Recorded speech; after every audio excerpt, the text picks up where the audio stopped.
USA are within touching distance of this year's Weber Cup. 2 more points and they can reclaim the title they last held back in 2012.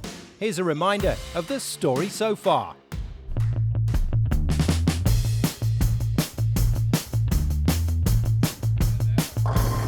Oh, it's gone.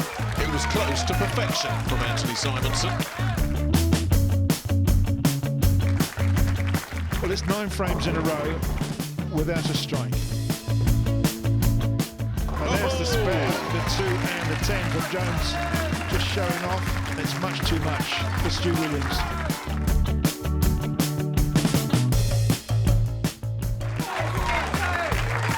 Go, baby. We're here to play this year.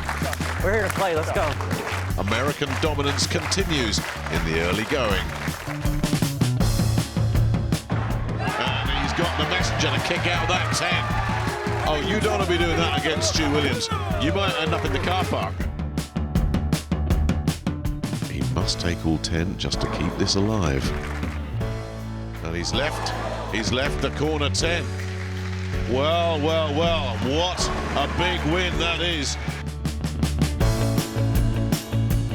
This man is simply unstoppable right now. Back in business, back in cruise control.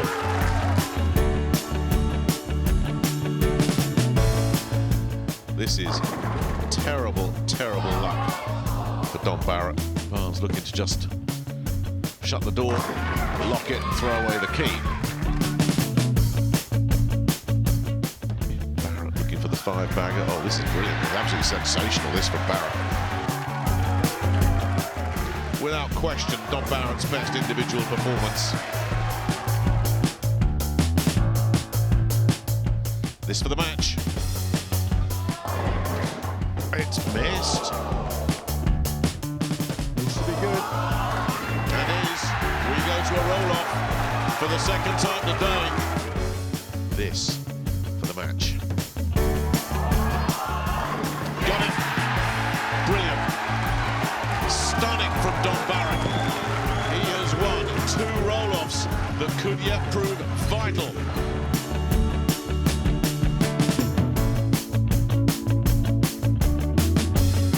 I think this guy could be part of the machine.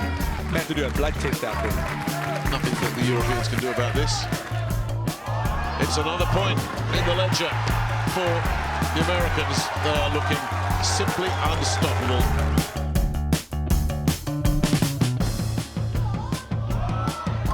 Yeah, no stopping them. Yet another.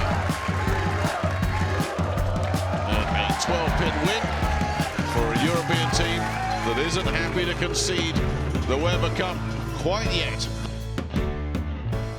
America have been dominant all weekend, winning the opening 3 sessions and giving no ground in the 4th. With 19 the target for outright success, the US need just 2 wins to clinch the Weber Cup. How many of these ties will be needed? We'll find out now, starting with match 28.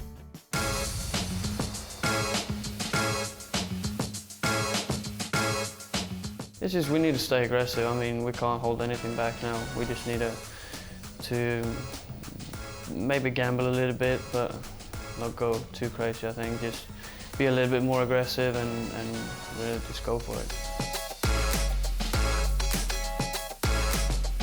You have to stay focused on the task at hand. You get distracted by the overall sometimes, and momentum can shift very quickly in this event. The last time I was here, it went from what seemed like a pretty sure victory to us losing in the final game.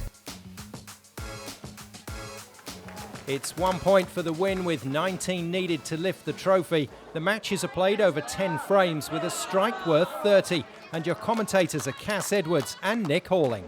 Well, a European win here will give them the session as well. It'll be the first session they've won. And at least it keeps them alive. And just the longer you can keep the Americans waiting, the more there's the chance that seeds of doubt will be sown. It is, as Dom Barrett said, it's one of the great cliches, one game at a time, but that is exactly where Europe are right now. Can't look ahead, just win the next point.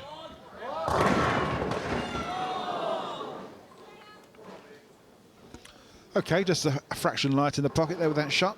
leaves the 10-pin in the corner, makes a change for Jesper to get the 7-pin out. That's the one that's been nailed down and given him a lot of trouble this weekend. Should be a formality for a left-hander, this. Yeah, you go from the left-hand side of the lane and just let it drift across. Won't be looking for too much hook.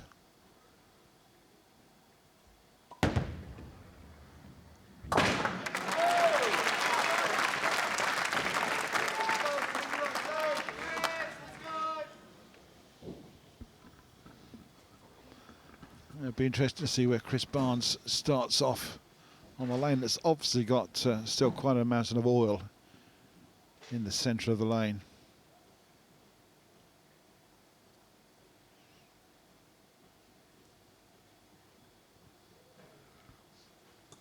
So Barnes opens up with miss on the head pin. I think that is the first miss on the head pin all weekend. Nick, I think you're absolutely right, yes. Such has been the high calibre of the bowling. They've all been hitting the head pin every shot except this one. This is the washout because it's the 1-2-4 with the 10-pin. The ball's just cut through. Missed the head pin totally, but it is a makeable spare. He can go to the left-hand side of the head pin, bounce it into the 10, and the ball will take out the other 2. It is a makeable spare. Let's have a look. No, he's missed the head pin again. Yeah, oh dear. Well, that's the worst possible start for the Americans. Not quite so Superman as we expected. But it's out the way. Let's consider the first frame dead and buried. He's not very happy about it, but if he can start striking from the next frame, I'm sure he's going to be in contention come the 10th frame. But what can Svensson do about it?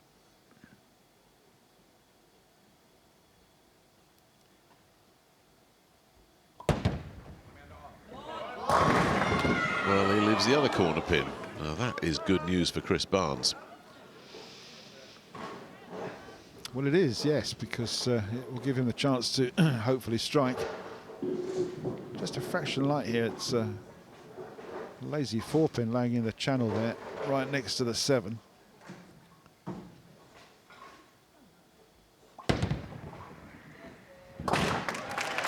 So we're off to a slow start in this one. A couple of spares for Svensson, open frame for Barnes. Yeah, but a strike here will level the game up, 38 each. Such is the World Bowling Scoring System. System developed for televised finals such as the Weber Cup. So let's see if Barnes can retune. Get a clean bucket hit. Yes, he can. There's no way he was going to make a mess of that one. And there you go, levels the scores in the second frame, so nothing lost. Got away with on there, Barnes. He'll be the first to admit that.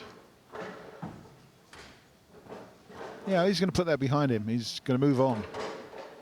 You know, if there's one thing we haven't seen anywhere really this Weber Cup, it's come from behind wins. When somebody's in front, they stay there.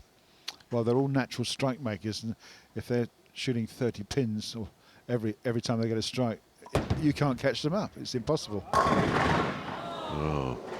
3 in a row. Svensson might be playing catch-up if Barnes strikes next. Well, I mean, that's something we can talk about, because Svensson throughout this weekend has been leaving 7 pins off pretty reasonable pocket hits. And if he's not covering, is he going to make a change? Is he going to change the angle or change the ball? Take care of that 7. He spare those all day and all night.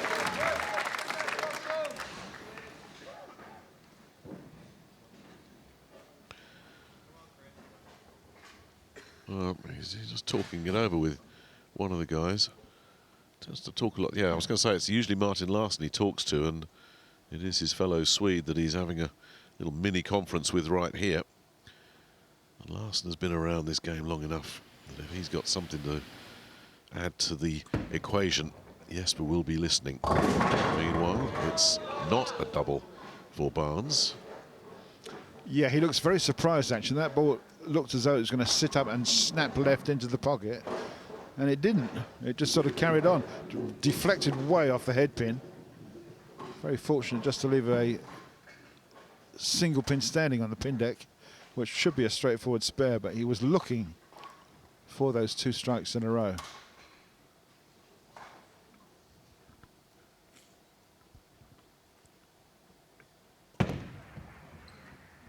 Yeah, that's a missed opportunity early on for Barnes, as both of them struggle to really build any traction in this match. 1 strike between the pair of them through 6 frames.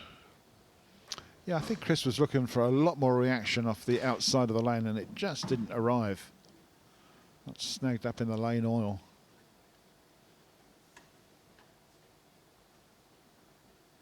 It looks all very technical, the hand and arm movements to fellow teammates. Well, to say he's overdue is an understatement.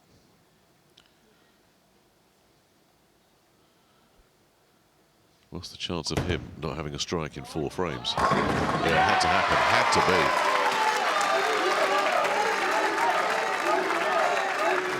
Well, that's got the fans going. He's got the first strike for the Europeans in frame 4. Chips that 7 pin away. And now it's up to Chris Barnes to play catch-up. Yeah, and keep up in particular. If he does strike, he stays level. So it's a pressure ball for him. Lazy tenpin at the end, but it all counts.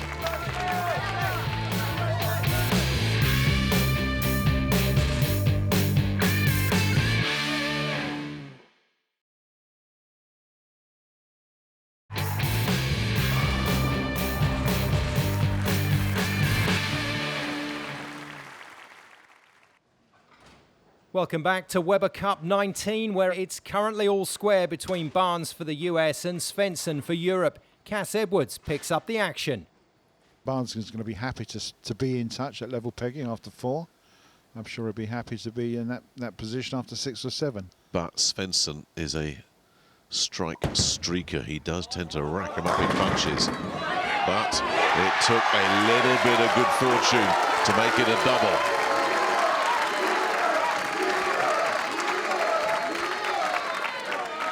Such is the power that is generated by Jesper Svensson with his 2-handed delivery. Here comes the head pin.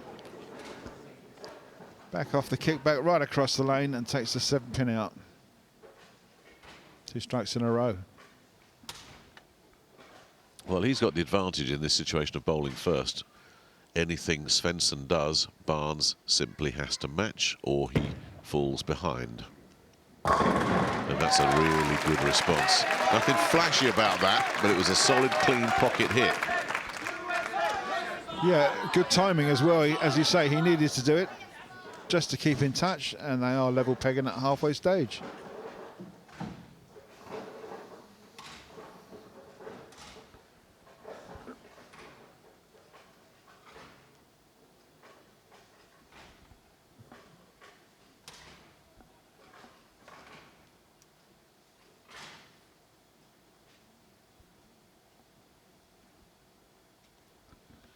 So, can Svensson stay in the zone? No, he can't. The look of confusion on his face as that solid 9 pin stands there, it's just absolutely outrageous. And his fellow teammates can't believe that either.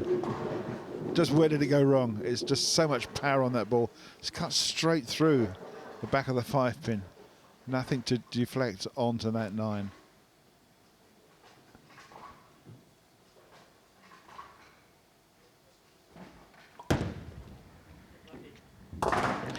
Takes out the single pin, but there's a chance here for Barnes to just sneak in front. You can't overstate this, never mind the context of the match. A Barnes win here, should it happen, will be a huge bonus, massive bonus for them. It will put them on match point as well. It will also mean that they can put their big guns out the first couple of games in the last session. And just say, yeah, we'll get a win early. Wrap up and start the car. Yeah. Tickets. There is the strike. That really was a great shot. Under pressure. 3 strikes in a row for the American captain.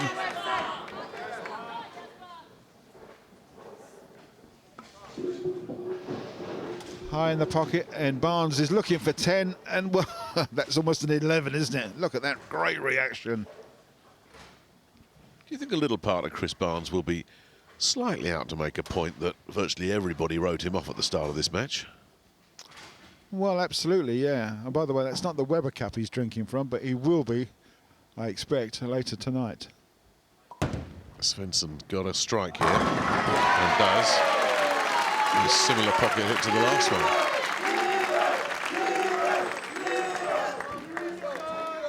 Well, Svensson's been in and around the pocket every single shot.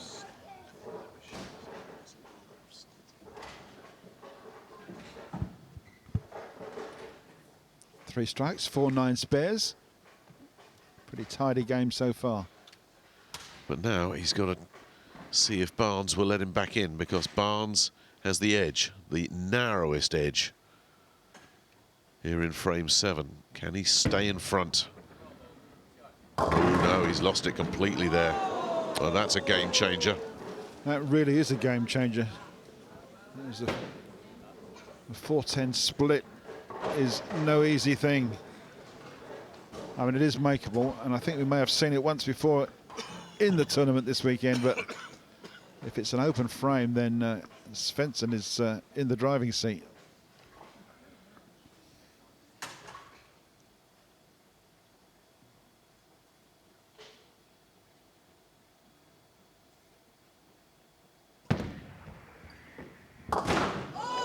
Yeah, had to get a very, very outrageous angle. Had to be a millimetre in it, and he's missed it, and it's an open frame.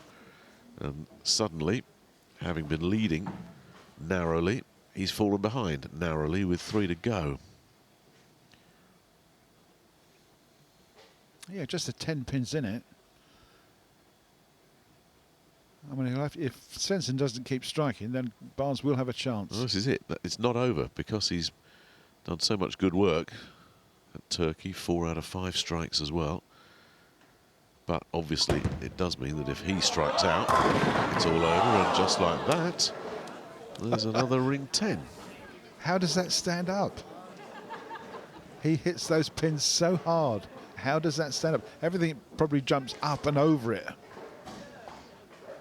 High flashing. Yeah, look at that. Ridiculous. That pin flew up over the 10 pin. That's almost impossible. It's just total power from the two-hander. Well, a chance here that we could be all level again with 2 to go. That's the way we like it, Nick. We like it. I'm not sure they like it. As Don Barrett said earlier, squeaky bum time indeed, to quote the great Sir Alex Ferguson. Well, it's in Barnes' hands now. Yeah, very much the ball is in his court. Strike here, and he takes the lead with 2 to go. It's a bit of a captain shot. Well, we saw when he was putting those strikes together, didn't put an awful lot into it, just made sure that the accuracy was there, that those balls were perfect in the pocket. That. A real skipper's shot under pressure. In the 8th frame, he needed a strike, and he got it. Absolutely buried it. Takes the lead by just the 1 pin.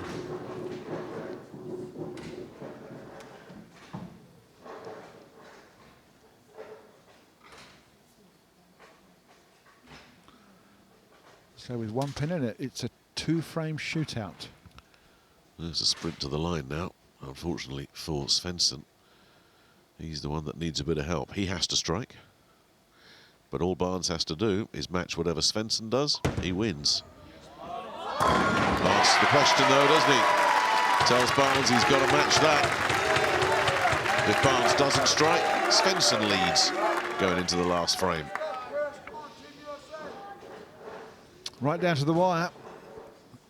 Well, there's pressure very much on Chris Barnes here. He's working on a strike. He knows he needs another one, but This is a man that thrives on pressure at the right time. Well, this time last week in his home state of Texas in Lubbock, he had to find 3 strikes in a row to secure the title. He did it effortlessly. 2 will be enough to put the Americans on the brink of winning the Weber Cup. There's one. Very, very valuable shot that was. It was made 2 strikes in a row. Barnes, as you say, is on the threshold here. It's a 1-pin shootout, 1-frame shootout. Well, it's out of his control completely, but what he has to do, without any doubt at all, is strike. To have any chance at all. A strike forces Barnes to strike.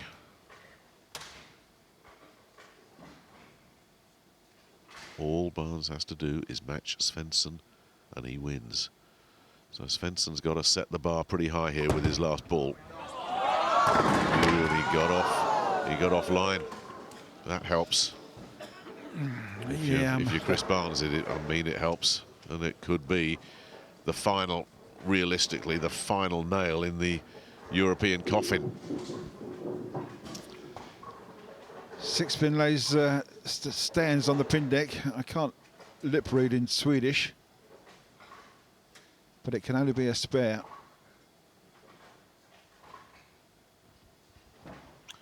Some very realistic faces in the crowd here. An awareness that this is now firmly beyond their control. If Europe are going to get a point out of this and stop the Americans putting themselves on the brink, they need Barnes to mess up here. Well, the simple thing is a strike will win it, a 9 spare will win it. All he has to do is match or better. As you say, a 9 spare good enough. Barnes will not be thinking 9 spare. Not for 1 second will that have entered his equations. He's thinking take all 10. The nightmare scenario for Chris Barnes, of course, is a split. Or a low pin count. Needs at least 9. And gets them. And he's got the lot. He's got the lot. He hit the jackpot. And it's a point for Team USA and the captain. What a great looking strike in the 10th frame to take victory by 2 pins.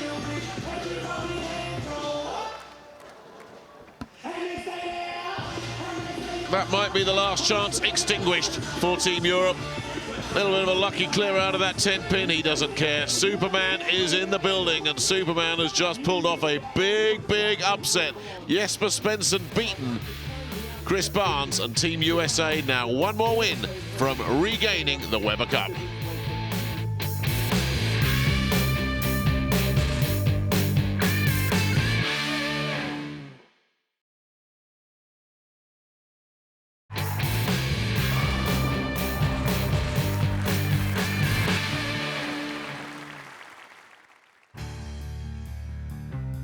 Welcome back to Weber Cup 19, where a captain's performance from Chris Barnes has moved the US to within 1 point of victory at this year's tournament.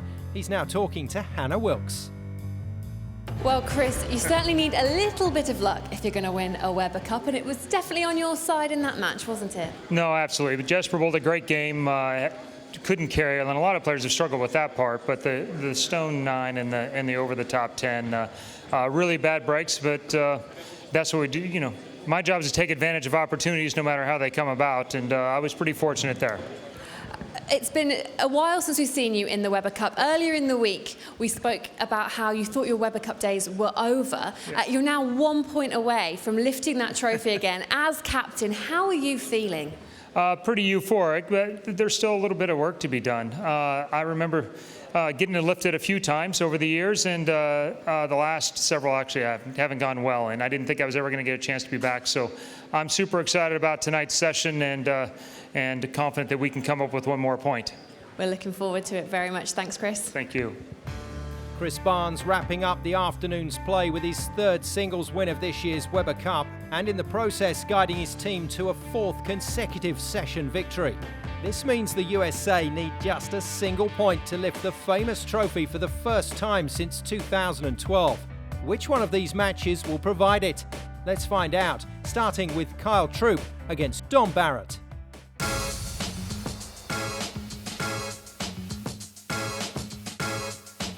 Yeah, the Weber Cup atmosphere is great. It's one of the best atmospheres in bowling. So anytime, I get to step up on this lane, we're starting to build some more USA fans, which is good to hear. Get some more chance for the USA and, just going out and enjoying myself. Last night was Saturday night, so everyone's, in that good mood, and we help with that, I think. So we need to find a way to start it off with those on our side, with the fans on our side from the very first ball.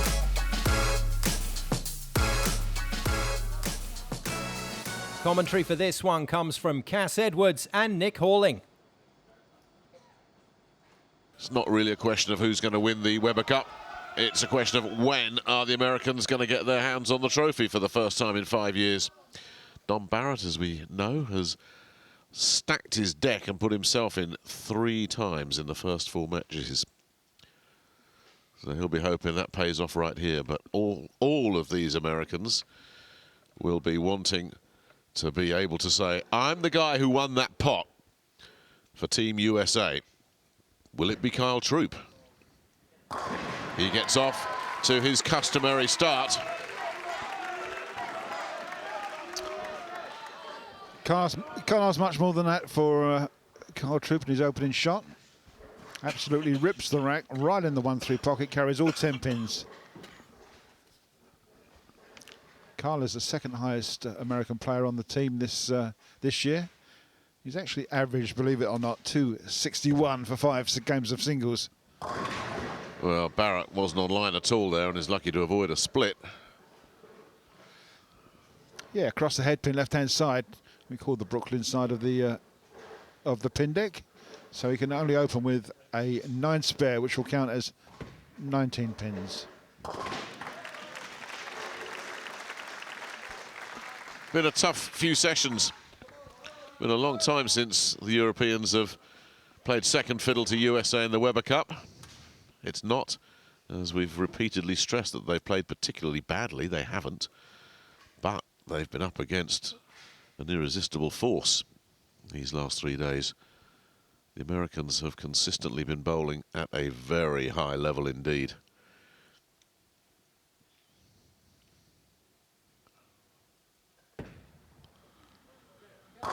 Well, he means business. Yes, I think Kyle wants the early bath. Get this game out of the way and won. And I thought we had a special relationship with the USA. Certainly showing us how to play this game this weekend. Barrett has to get online immediately. The gap grows. Yeah, but a bit unfortunate, that one. It was pretty much in the pocket. It left the 4-9 split at one stage. And the 4 pin's gone, so it's a single pin spare is all it can be. Dom is the highest average player on Team Europe this year, averaging 253 for his 6 games of singles, which is just fantastic scoring. It really is. On another day, we'd be saying, well, what a weekend he's had. He's down among the also-rans in this field this weekend, though.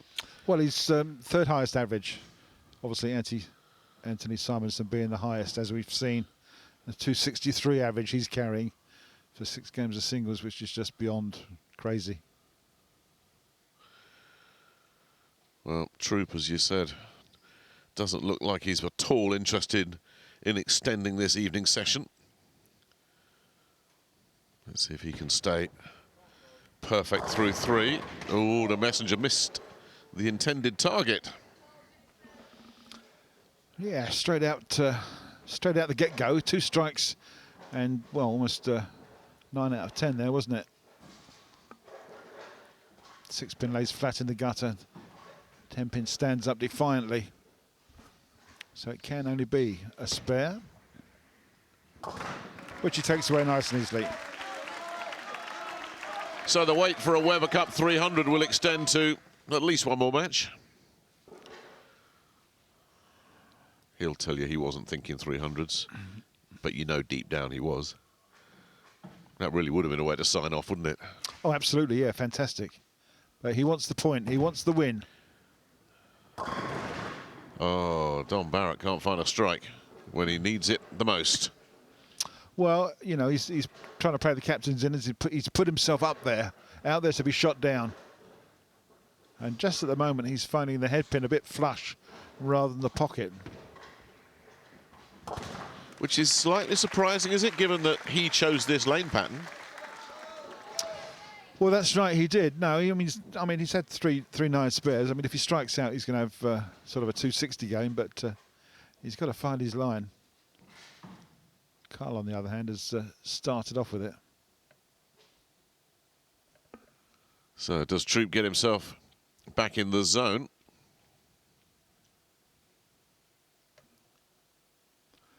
Buries those fingers deep in the ball, but no thumb. No, it's another single pin. Oh, Yeah, they're both infected by the same disease here, aren't they? I was going to say that 10 pin stood up because the angle that ball went in behind the head pin between the 1 and the 3 pin was so acute that it just bounced everything out to the side and didn't set up the chain reaction to take that 10 pin away. So out comes the very hard spare ball, and this will go pretty much straight across lane. So once again, a chance for Barrett to chip away at that deficit, which is not large, but he doesn't want it growing anymore, and he's missed one chance at dragging it back down. Here's a second opportunity. There may not be too many more.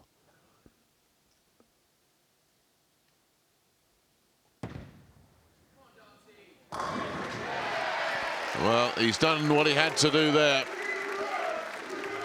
Well, it's a great looking shot, and it's got the European fans on their feet. More work to do, though.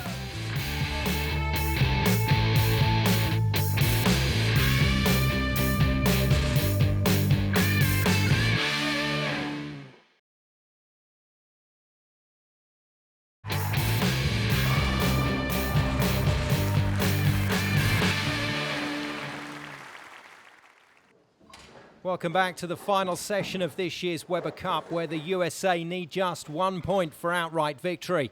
Will it come in this match between Barrett and Troup? Let's return to Nick Halling to find out. Well, if he 9 spares here and Barrett can strike, the European skipper will be ahead, but only just. So he's got to find a strike, and does.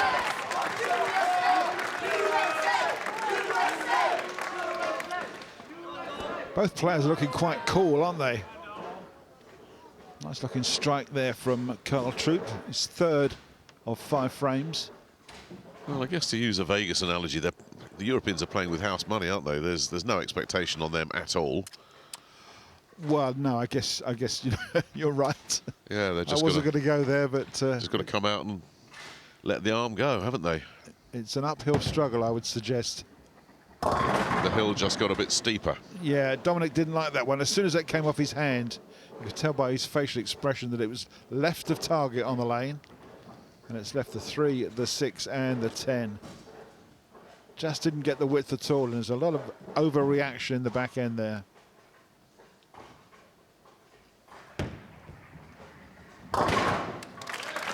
Yeah, 7 spare is not much good at the halfway point of this one. It's not over, but he's got to drag back 24 pins here out of somewhere. Yeah, difficult to do. I can't see Carl giving up anything. Well, it only takes 1 split. I think he's not had too many of those to deal with this weekend. Troup looking for 2 strikes in a row. Well, it's another ring 10. Let's just say it was close to a strike, but can only be a spare. It's a great looking shot, real load of power in this one. It's the ringing 10, the 6 pin just jumps right round it. Doesn't even think about hitting it.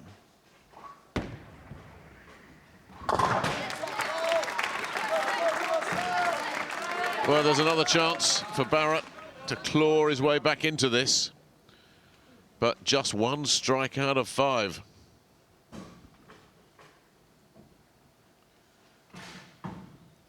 He has got to find the sweet spot for the remainder of this match. Well, not only has he got to find it, he's got to carry the pins as well. Just put off by something or someone. So he's going to regroup.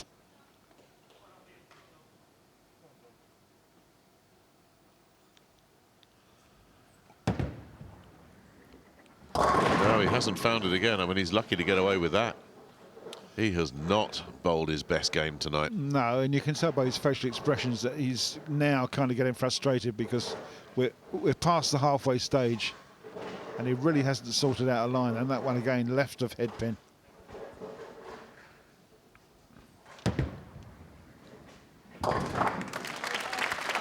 This is so frustrating for Barrett because Troup has bowled 3 spares out of his last 4, so the chances have been there for Barrett. But he too, 3 spares out of his last 4. He just hasn't been able to make a dent at all. And he can't say, well, I've been unlucky. He's not found a consistent line at all.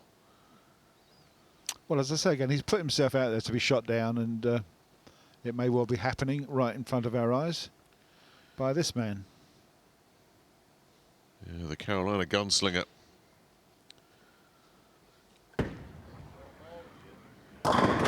No, ooh, he's lucky. He's very lucky. Yes, that could have been something else, couldn't it? That could have been 8 rather than 9. Watch that 10 on the right-hand side. It thinks it's not going to go, and then it gets that little tap. And that has spared Troup's blushes. Yep, turns it into a 9 spare. Which at the moment is all Troup needs. Seems to be just needs to stay clean. The Weber Cup, sat on its plinth on the stage, is edging ever closer towards the grateful hands of Chris Barnes. There it is. That has taken permanent residency in Europe, it seems, over the last 5 years. But that residency, it would seem, coming to an end. Finally. But is it too late?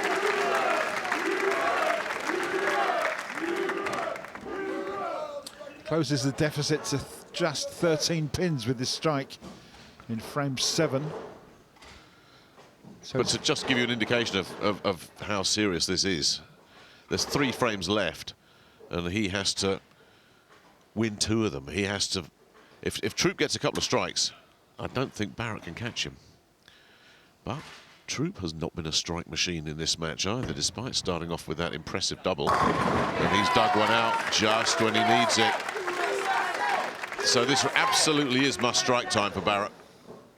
Yeah, I like the way that Kyle just walked back after that, getting that strike. Just turned to these teammates and gave them a nod. I'm in the pocket, that's good for me, and that cup is coming home.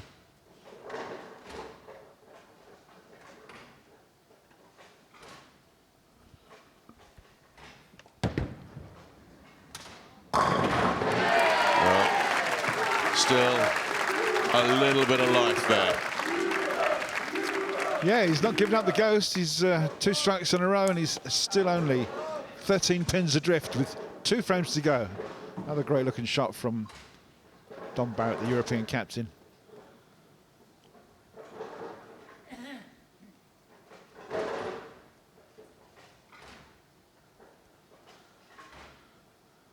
Well, he needs help. He needs Kyle Troup to throw him a bone right now.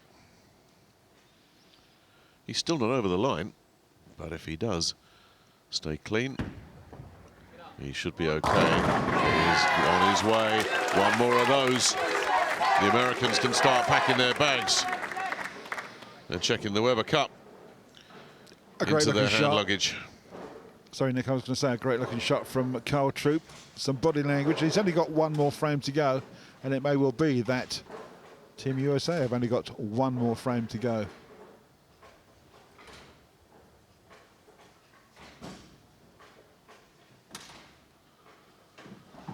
Well, he gambled everything on himself, backed himself 3 out of 4 matches. But he had to win the first one. And that's it. That is it. Weber Cup gone. I'm afraid you're right. That is all over. It can't be won. I don't know if Carl Troup's just realised that that may be the case. And just to really sum up the weekend, he's missed a single pin as well. Well, the Team USA boys get to their feet. I think they've just realised, although it's quite quiet, that they've just won. So the honour of bowling, the winning point for Team USA goes to Kyle Troup. Ironically, he's not had his best match. But whatever happens here, that's it. And he's finished the way it should be finished as well. With a strike. The long wait is over for Chris Barnes, who earlier this year said, I'd love one more crack at this thing. Well, he's grabbed the opportunity with both hands. And really, from that first Friday evening, there was never really any doubt about who was going to win this year's Weber Cup. It's America triumphant, Europe dejected. Ladies and gentlemen, let's hear it one more time for your champions, Team USA!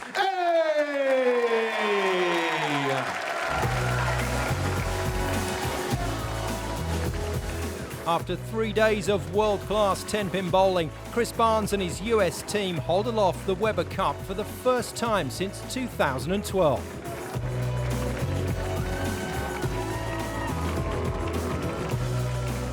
Let's get some reaction now, starting with the losing captain, Dom Barrett, who's talking to Hannah Wilkes. Just kind of felt like today in Jesper's game, just to give us any hope. And he got those 9 counts. And that was just maybe the last few years sort of catching up with us, or the good run we had, and that kind of summed up our weekend, really. But I just want to say a huge thanks to Matchroom for hosting us. Congratulations to USA. They bowled great, and they really were a way better team this week, and they bowled way better than we did. For us, this is the highlight of the year, no doubt about it. Chris is going to tell you way more about how good it feels, and it feels pretty bad to us at the moment. But we really enjoy it, and without you guys, we wouldn't be able to do this, so thank you very much. I think you just said everything you need to say, Dom. Well, Chris, we've been saying all week Barnes is back, and you've come back in some style. What does it mean to you to be lifting that trophy once more? Well, it feels a lot better than the last time I was here, when I got to watch these guys do it in the very final game in the most heartbreaking fashion of all for us. So a much different feeling this time around.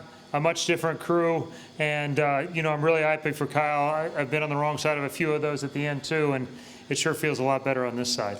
We've got a little announcement about the future for the Weber Cup. I'm joined by the Matchroom Multisport COO, Emily Fraser. Emily, what have you got to tell us? Well, the Americans have obviously had it tough the last couple of years, and also they're the ones that always have to travel over to here each year. They don't have the crowd. So, the Ryder Cup does it. We do it for the Moscone Cup, so why not do it for the Weber Cup? So pleased to announce that, as well as being champions, you'll be defending the title on home soil next year.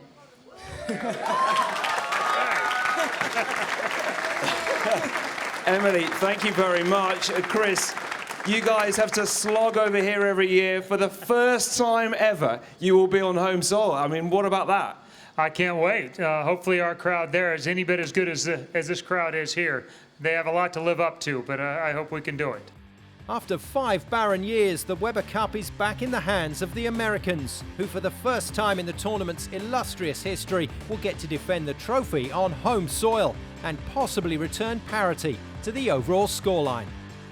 Can Europe regroup and mount a fresh challenge? We'll find out next year when the Weber Cup goes stateside. Na na na na na, eh. Na na na na na, oh. Na na na na na, eh, eh, eh, eh. Na na na na na, eh. Na na na na na, oh. Na na na na na, eh, eh, eh, eh. Come on, come on, come on. Come on, come on, come on.